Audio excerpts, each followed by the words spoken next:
자, 이제 앞에 보겠습니다. 어제 하던 거에 이어서 밑에 있는 문제 3가지 남은 거 좀 해결하고 그리고 다른 내용으로 넘어가 보도록 할게요.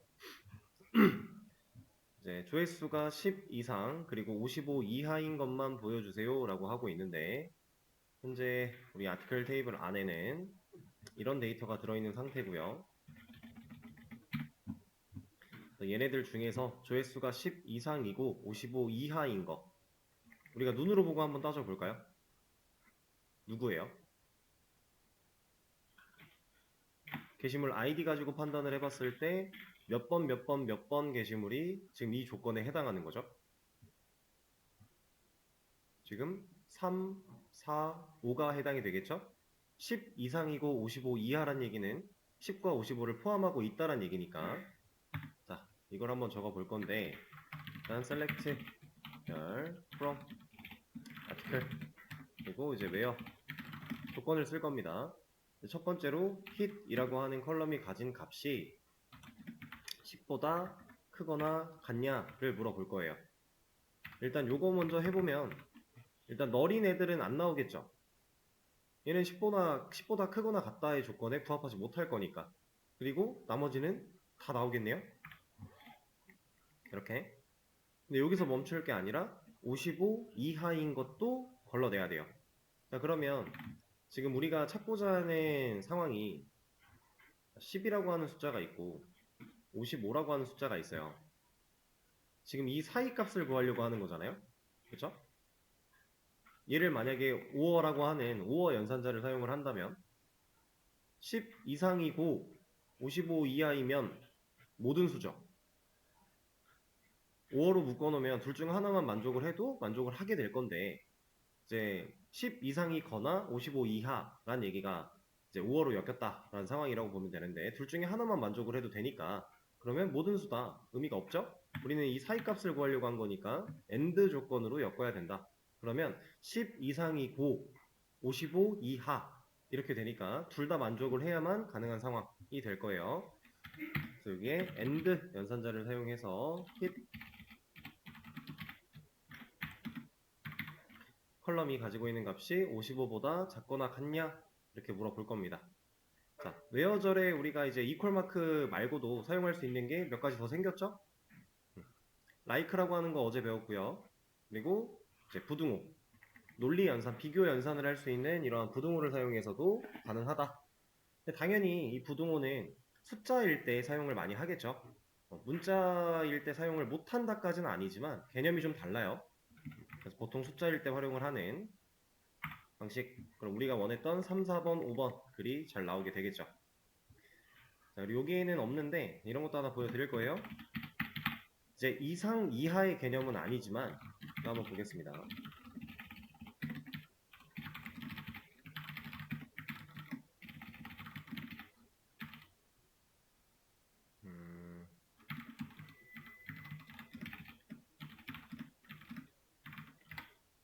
자, 이런 게 있어요.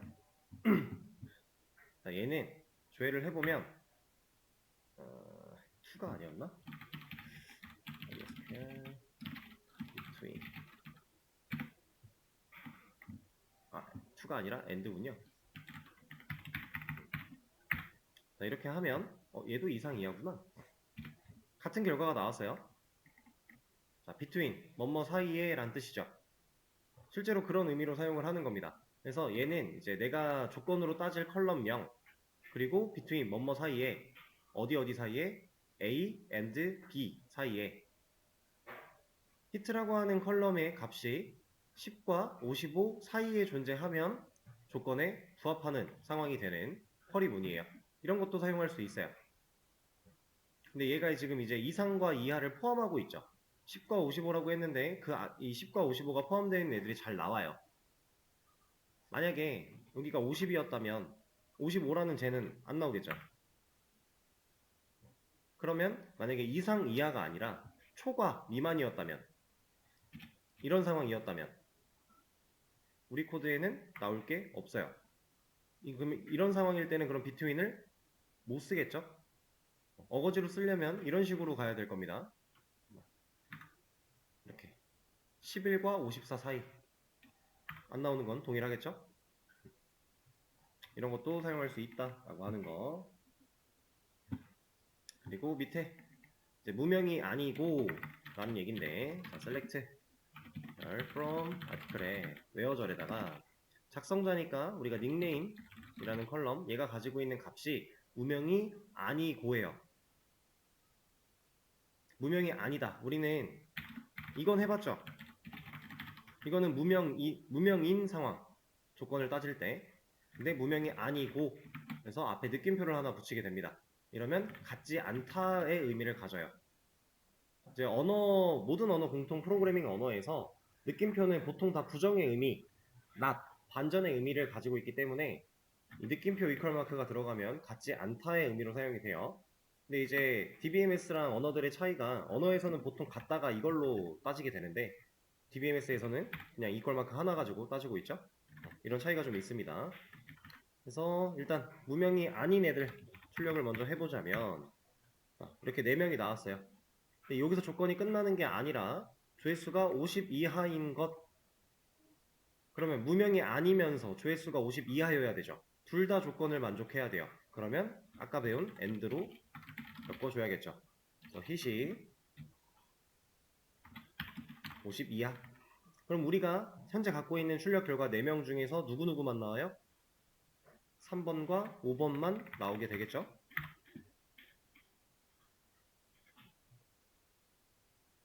이렇게. 자, 근데 여기서 이제 같지 않다라고 하는 이 의미가 이런 것도 있어요. 얘도 같지 않다의 의미를 가져요. 동일한 결과가 나옵니다. 같은 의미로 사용할 수 있어요. 근데 보통 쿼리를 짤 때요, 같지 않다라고 할 때는 보통 이걸 많이 쓰고요. 저것도 가능하다 정도만 생각을 하시면 됩니다. 물론 차이는 있어요. 근데 뭐 그렇게 디테일하게 알 필요까지는 딱히 없어서 이렇게 하도록 하고, 다음 문제. 이제 작성자가 무명이거나 조회수가 55 이상인, 그럼 얘는 지금 문제만 딱 읽었을 때 5어 연산자로 엮이면 되겠죠. 무명인 애들이거나 아니면 55 이상인 둘 중에 하나만 만족을 해도 데이터를 가져와야 되는 상황이니까 select 별 from article where 닉네임 무명,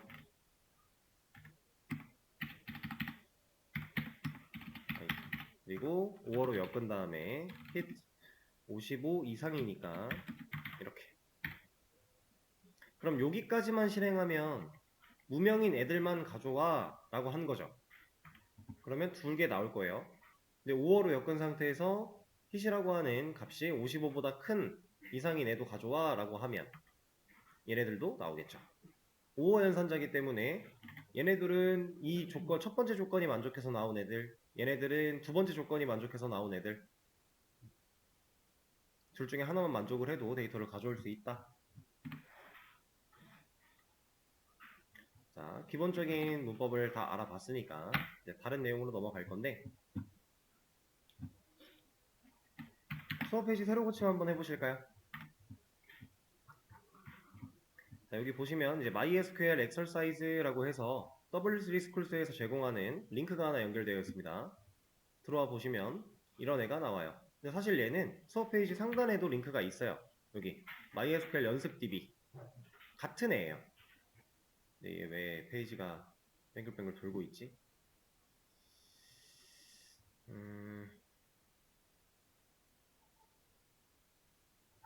되긴 되는데 왜 돌고 있니? 어쨌든 같은 애입니다. 뭘로 들어오셔도 크게 상관은 없어요. 멈추지도 않네. 희한하군요. 일단 기능은 되니까 됐다. 얘를 가지고 좀 볼 겁니다. 자, 이 친구는 뭐냐면, 자, 우리 상황과 좀 비교를 하면서 좀 볼게요. 배가 사라졌네? 이렇게.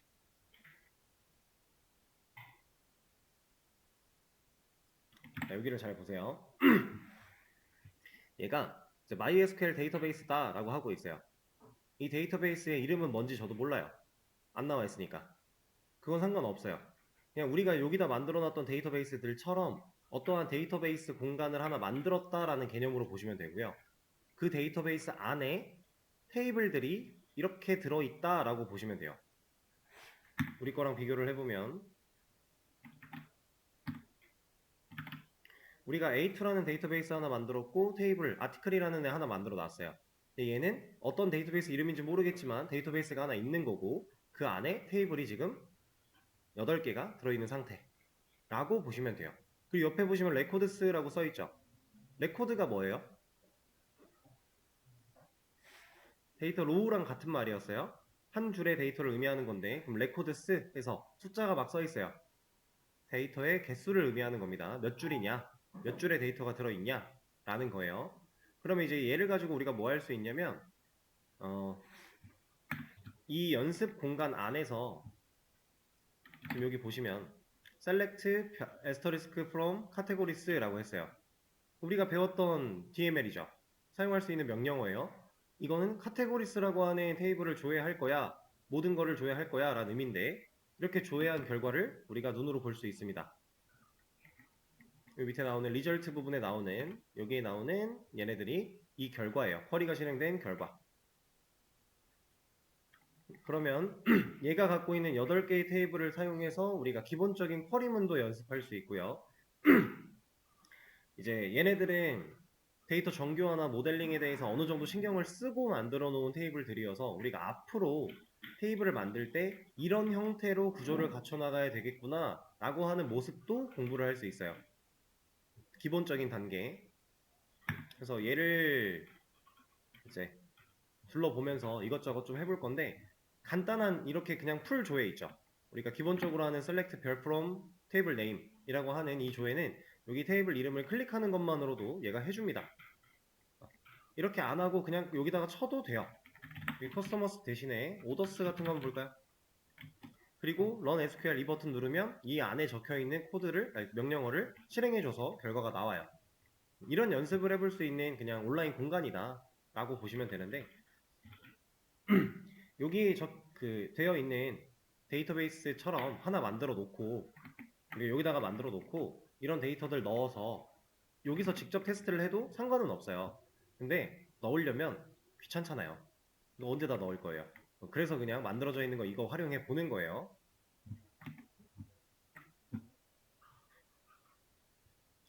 자, 오더스 테이블을 본 김에 얘를 한번 둘러볼까요? 확대를 하면 잘리니까 그냥 보겠습니다. 자, 이 오더스라고 하는 테이블은 어떤 데이터를 가지고 있는 테이블이냐면 주문 정보에 대한 데이터를 가지고 있는 테이블이다 라고 보시면 돼요. 이거는 이제 지금 당장은 여러분들이 이해가 안 되더라도 조금이라도 DBMS를 가지고 뭔가 만들어 보다 보면 이제 테이블의 구조는 약간 뻔해요. 그래서 저는 그냥 이름과 구조만 봐도 아 이건 주문 정보에 관련된 테이블이다 라고 유추를 할 수 있는 거예요. 실제로 맞습니다. 그래서 얘네를 먼저 보죠. 자, 커스터머스 얘는 뭘까요? 커스터머가 이제 뭐 소비자 같은 느낌으로 생각을 하면 되니까 고객이니까 고객들에 대한 정보가 저장되어 있는 테이블이구나. 그럼 고객은 대충 91명이 있겠구나 이런 느낌. 자, 카테고리스 얘는 뭔가 나눠져 있는 카테고리들에 대한 테이블이겠구나. 그 다음 인플로이스 얘는 직원에 대한 테이블이겠구나. 오더 디테일스 주문 상세 정보에 관련된 내용이겠구나. 오더스 주문이겠구나. 프로덕트스 상품들이겠구나. 뭐 쉬퍼스 서플라이스 서플라이어스 이런 거는 이제 지금 상황에서는 크게 신경 쓰지 않으셔도 돼요. 뭔가 들어있긴 한데 일단 우리가 일반적인 쇼핑몰의 데이터를 뭔가 보관을 한다라고 하면 요 정도 우리가 방금 읽었던 유추가 가능했던 이 정도 애들은 무조건 다 있다고 보시면 돼요. 자, 그럼 다시 오더스로 가서 자, 얘가 이제 주문 정보에 대한 내용을 담고 있는 애예요. 근데 이 주문 정보 테이블을 잘 보시면 오더 아이디라고 하는 컬럼이 있고요. 커스터머 아이디라고 하는 컬럼이 있고요. 인플로이 아이디라고 하는 컬럼이 있고요. 오더 데이트, 슈퍼 아이디 이렇게 들어있어요. 이거 말고 더 이상 컬럼이 없습니다. 가로 스크롤이 없어요. 이게 단데, 자, 지금 이 주문 정보 테이블 N은 누가 뭘 샀는지, 이걸 연결한 직원이 누군지, 이런 정보가 들어있죠. 이게 들어는 있는 거예요. 뭘로? 아이디의 형태로. 근데 이 아이디를 봐서는 우리가 이게 이 아이디를 가진 사람이 누군지, 직원이 5번 직원이 누군지, 그리고 오더 아이디가 1248이라는 주문 번호가 그래서 뭔 상품인지 우리 이런 거 모르죠. 그쵸? 그러면 일단 커스터머 아이디만 먼저 생각을 해볼게요. 90번이라는 회원 번호를 가지고 있는 이 사람은 누굴까요? 요것만 봐서는 몰라요. 그건 어디 있겠어요? 고객 정보를 담고 있는 커스터머스라고 하는 테이블 안에 가보면 커스터머 아이디가 얘도 있네요. 그러면 밑으로 쭉 내려가 볼게요. 90번이었으니까. 자, 90번. 이 사람의 이름은 뭐라고 읽어야 돼? 윌맨 카라? 칼라? 윌맨 칼라? 와일맨 칼라? 어쨌든 이런 사람이래요. 그리고 이 사람은 컨택트 네임 뭔가 이름이 나눠져 있고요. 그 다음에 이게 대충 보니까 주소 같죠? 어드레스? 이거 어디 사는지 이건 뭐야? 우편번호 같은 느낌인가? 그런 거. 그 나라가 어딘지 이런 정보가 여기 커스터머스라고 하는 테이블에 들어있어요. 그럼 오더스 테이블을 바라보면서 90번이 누군지를 우리는 그냥은 모른다는 얘기예요. 알 방법이 없으니까. 그리고 직원 5번이래요. 5번 직원이 누군지 우리가 어떻게 알아요? 가보면 얘도 들어있죠. 5번 직원. 5번 직원은 이런 애구나. 자꾸 내려가네. 이런 애구나. 얘는 뭐 이런 거구나. 막 이렇게 설명 쓰여 있죠. 이걸 봐야 알 수 있다는 거예요. 하나의 테이블만 가지고는 우리가 정보를 완벽하게 취합시킬 수 없다라고 하는 거죠. 자, 오더스 테이블을 보고 누구한테 어디 사는 누구한테 어디로 배송해 줘야 되는지 우리는 알 방법이 없다라는 거예요. 얘는 왜 이렇게 테이블을 만들어 놨을까요? 여기다가 커스터머 아이디가 아니라 커스터머 네임, 뭐 커스터머 어드레스 해서 고객에 대한 정보를 그냥 다 넣어 놓으면 우리가 이거 하나만 봐도 어디로 배송해야 되는지 어떤 상품인지 이런 거 다 알 수 있을 텐데 얘는 왜 도대체 이렇게 만들어 놨을까요? 심지어 상품에 대한 정보는 아예 없어요. 상품에 대한 정보는 오더 디테일에 가봐야 있습니다. 그것도 프로덕트 아이디로 저장이 되고 있어요. 그죠? 상품명에 대한 게 안 나와요. 그럼 이거 11번이라는 걸 보고서 그러면 프로덕트 스테이블에 가서 11번 상품이 뭐야? 이거구나. 이렇게 봐야 되잖아요. 프로덕트 네임 보고. 왜 얘는 이런 식으로 데이터를 만들어 놨을까요?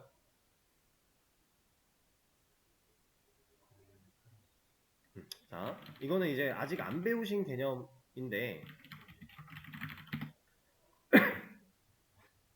지금 제가 처음에 이 사이트를 소개해 드릴 때 얘는 어느 정도 데이터 정교화나 모델링에 대한 걸 생각해서 만들어 놓은 테이블 구조가 설계되어 있는 그런 임시 연습용 테이블이다, 데이터베이스다 이런 얘기를 드렸어요. 데이터 모델링 그리고 뭐 정교화 제가 이런 얘기를 좀 꺼냈는데 오늘 이거에 대한 걸 배우지는 않을 거고요. 이거는 좀 더 뒤에 우리가 배우게 될 겁니다. 근데 얘네들이 대충 뭐냐면 이제 관계형 데이터베이스에서 테이블들의 구조 및 관계에 대한 설계를 담당하는 설계할 때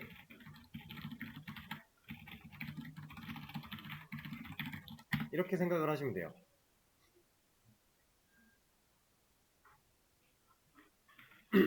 이제 DBMS를 미리 공부해 보신 분들이나 아니면 좀 찾아보신 분들은 데이터 정교화, 데이터 모델링 이런 얘기들을 이런 키워드들을 들어보신 분이 있을 수도 있는데 뭐 정교화 같은 경우는 되게 경우가 많습니다. 뭐 1정교화, 2정교화 뭐 이런 식으로 해서 5정교화 뭐 이런 식으로 있어요. 꽤 많고 모델링 같은 경우도 뭐 개념적 설계다, 뭐 논리적 설계다, 물리적 설계다 이런 얘기들이 좀 많은데 자, 그거에 대해서 우리가 배우긴 배울 겁니다.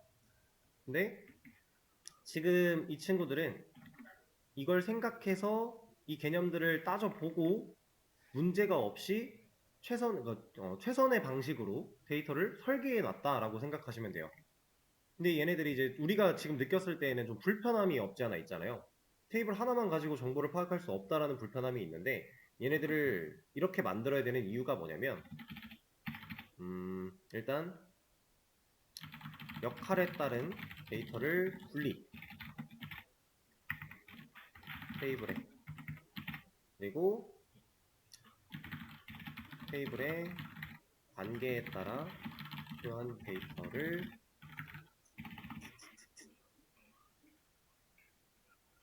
뭐라고 말을 할까? 수집할 수 있다?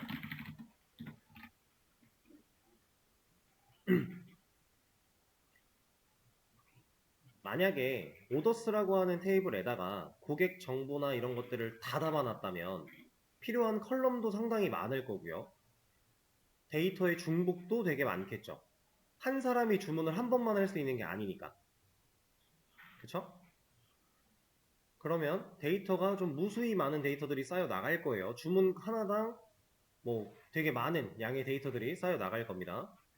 그런 식으로 테이블들을 만들어 놓게 되면 우리가 당장 가져와서 사용하는 거는 편하겠지만 결국에는 불필요한 데이터가 많이 쌓여 나가는 과정이 되는 거예요. 그래서 우리는 그거를 최대한 하지 않기 위해서 이런 개념들을 익혀야 되고 이 개념에 따라서 테이블 구조를 설계를 해야 된다. 이런 겁니다. 그래서 지금 역할에 따른 분리를 하기 위해서 이런 식으로 테이블을 만들어 놓은 거고 이렇게 만들어서 지금 불편함을 느끼고 있는데 이러한 불편함은 관계에 따라서 우리가 불편함을 없앨 수 있는 방식이 있어요. 그리고 제가 예전에 이런 얘기를 들었던 것 같은데 PK와 FK라고 해서 우리가 PK는 이제 어제도 다뤄봤고 좀 다뤄봤죠? 주키, 고유키 뭐라고 불러도 상관없습니다. 주키, 고유키 뭐 우리가 배웠던 언어로 생각하면 고유, 식별값 어쨌든 얘네들은 키에 해당하는 녀석들이에요. 자, FK 얘는 참조키라고 하고 이제 외래키라고도 표현을 합니다. 이제 얘가 왜 외래키냐면 애초에 이 FK라고 하는 친구가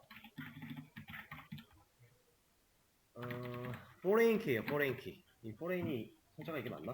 갑자기 생각이 안 나네요. 맞군요. 포레인 키. 포레인이 외래라는 뜻이라서 그래서 외래키라고 불러요.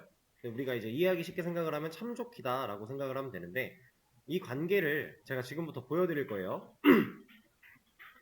자, 커스터머스에 있는 커스터머 아이디라는 컬럼의 이 값들은 우리가 지금껏 배웠던 사용했던 PK 역할을 하고 있어요.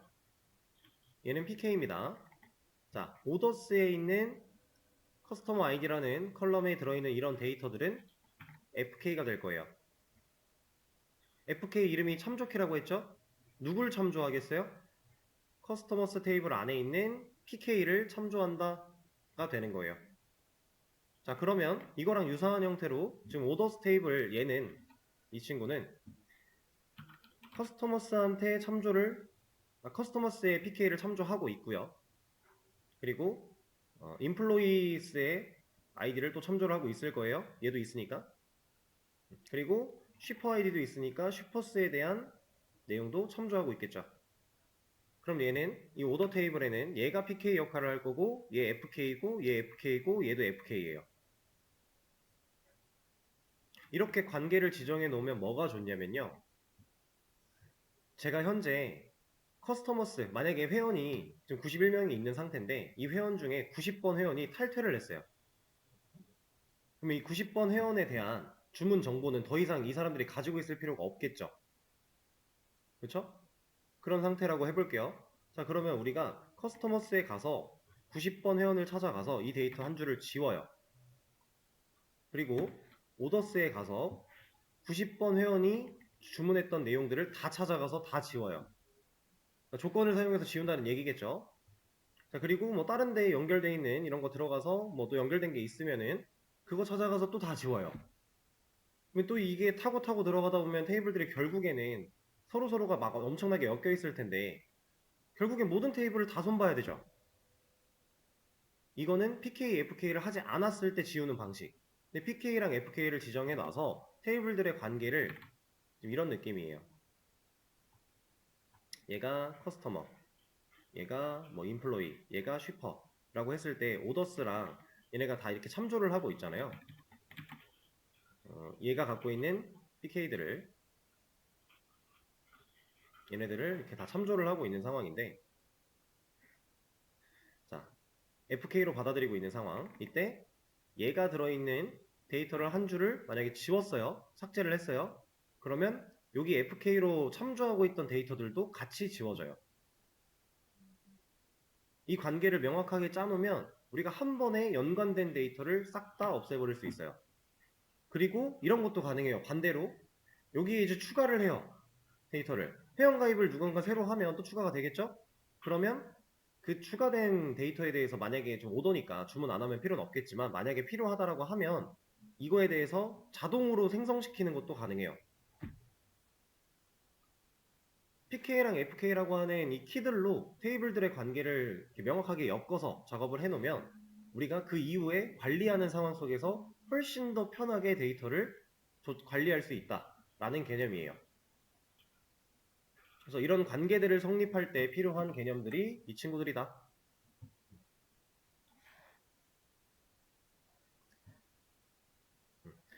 그리고 좀 더 이제 세부적으로 나눠보자면 진짜 테이블들의 구조, 이 관계를 따지는 건 사실 얘 때문에 따지는 거고요.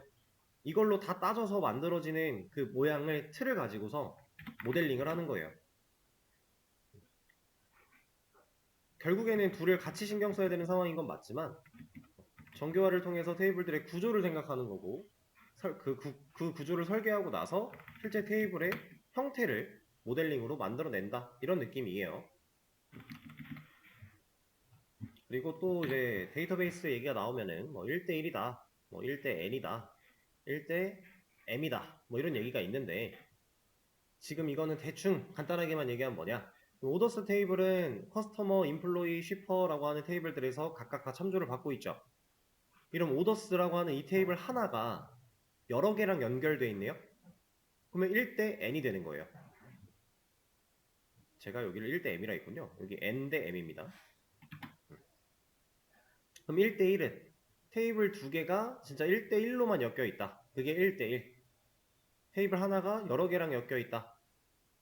이렇게. 그러면 이때가 1대 n. 그리고 여러 개의 테이블이 서로 다 뒤엉켜져 있다. n 대 m. 다 대 다를 얘기하는 거예요. 이런 식으로 이제 데이터베이스를 설계할 때는 생각해야 될 게 상당히 많습니다. 그래서 여러분들이 이제 예를 들어 웹 개발자로 취업을 딱 했다라고 하면 요즘에 어떨지 모르겠지만 한 1년 차, 2년 차 될 때까지 이 데이터베이스 구조 설계에 대한 일은 안 맡겨요. 구조는 신입들이 설계할 수 있는 수준의 레벨이 아니에요. 제대로 프로젝트를 한다라고 하면 간단한 것들은 가능하죠. 내 프로젝트 하나를 만들기 위해서 테이블의 구조 설계를 한다? 신입이 할 수 있는 영역이 아닙니다. 그래서 보통 안 시키고요. 그럼 신입들은 뭐 하냐? 그 구조는 만들어져서 내려온 걸 가지고 데이터만 가지고 왔다 갔다 작업하는 거예요. 그래서 실제로 우리가 DML을 제일 많이 쓴다라고 했고 그 중에서도 셀렉트를 제일 많이 쓴다라고 했어요. DDL, 그나마 그 다음으로 쓰는 게 DDL인데 구조 설계를 안 하기 때문에 DDL도 사실 많이 안 써요. 그리고 TCL과 DCL 이 친구들은 진짜로 쓸 일이 거의 없다. 그래서 제가 초반에 그런 얘기를 드렸던 겁니다. 웹 개발자 한정이에요. 뭐 데이터베이스 관련 기술자로 나간다고 하면 당연히 그런 것들도 알아야 되겠죠. 자, 그러면 이제 여기서 몇 가지를 보여드릴 건데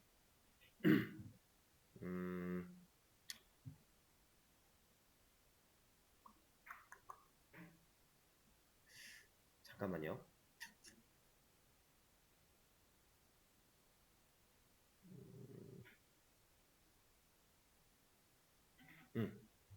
지금 이 연습용 이 상황에서는 우리가 만들어 놓은 데이터베이스가 아니기 때문에 인서트, 업데이트, 딜리트 이런 거는 어떻게 작동하는지는 저도 몰라요. 안 될 거예요 아마. 될 수도 있는데 안 해봤어요. 근데 우리는 이 연습 데이터베이스를 가지고 셀렉트 연습을 하는 겁니다. 어차피 우리는 셀렉트를 제일 많이 써야 돼요. 인설트는 없는 데이터 만들 때, 업데이트는 수정할 때, 딜리트는 삭제할 때 빼고 안 쓰니까 셀렉트 연습을 할 건데, 자, 이런 걸 하나 보여드려 볼게요. 지금 오더스 테이블에 있는 이 정보 얘를 보고서 제가 주문한 사람의 이름과 직원의 이름과 그렇게 한번 가져와 보도록 할게요. 네, 그러려면 컬럼명은 알아야 되기 때문에 잠깐 가볼게요. 커스터머 네임이고 인플로이 네임이겠지? 라스트 네임과 퍼스트 네임이 있구나. 이건 그럼 따로 두 개를 가져오자. 라스트 네임, 퍼스트 네임. 오케이. 자, 그러면 이 오더스를 바라보면서 제가 이런 작업을 좀 할 겁니다. 이것도 나중에 여러분들 다 배우실 거예요.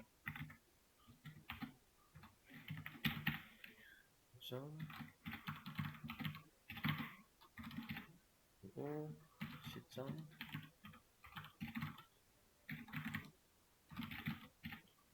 점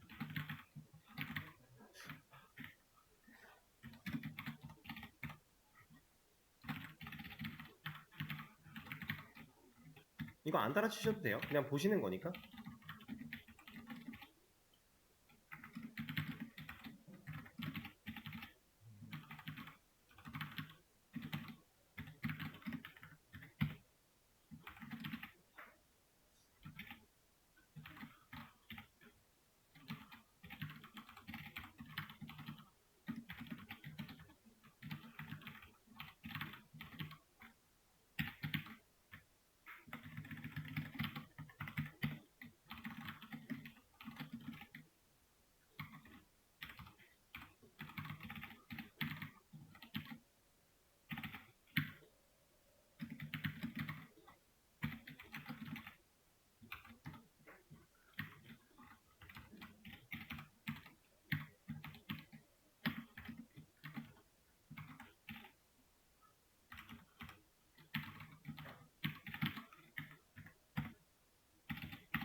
자, 쿼리를 실행했어요.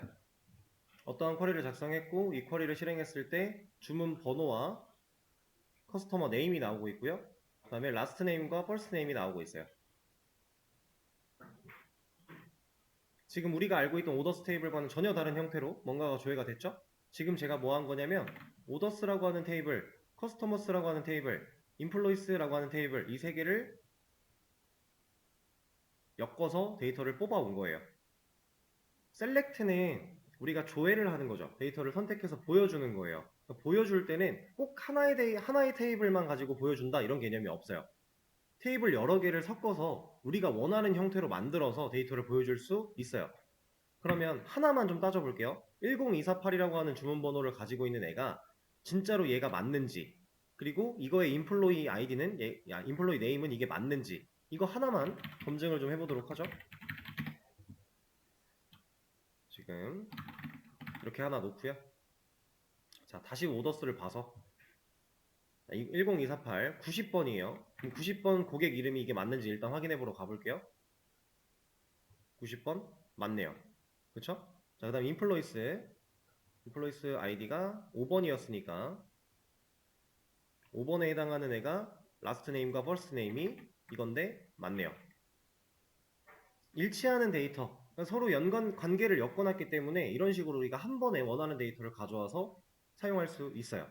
이렇게 조회된 결과를 서버 사이드 언어 쪽으로 가져오면 이대로 사용할 수도 있고 우리가 또 재가공을 할 수도 있고, 그래서 실제로 우리는 셀렉트를 제일 많이 할 수밖에 없는 겁니다. 대부분의 사용에서는 다 셀렉트로 데이터를 가져와서 보여주는 게 일반적이니까. 왜냐면 뭐 화면을 구성할 때 이런 데이터들이 데이터베이스 안에 있는 걸 가져와서 보여준다라고 하면, 데이터베이스에 저장되어 있다라고 하면 얘네를 꺼내와서 보여줘야 될 거 아니에요. 그래서 그걸 꺼내와서 보여줄 때 쓰는 게 셀렉트니까. 그래서 셀렉트를 제일 많이 한다 이런 거고, 아까 전에 작성했던 거는 이런 건데 여러분들 이것도 배우실 겁니다. 별로 어려운 거 아니에요.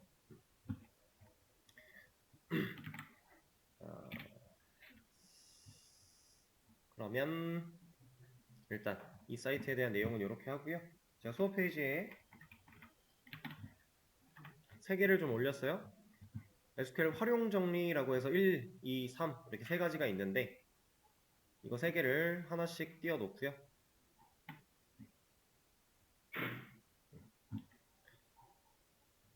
쉬는 시간을 가졌다가 다음 시간에 이거 쭉 한번 설명을 드릴 겁니다.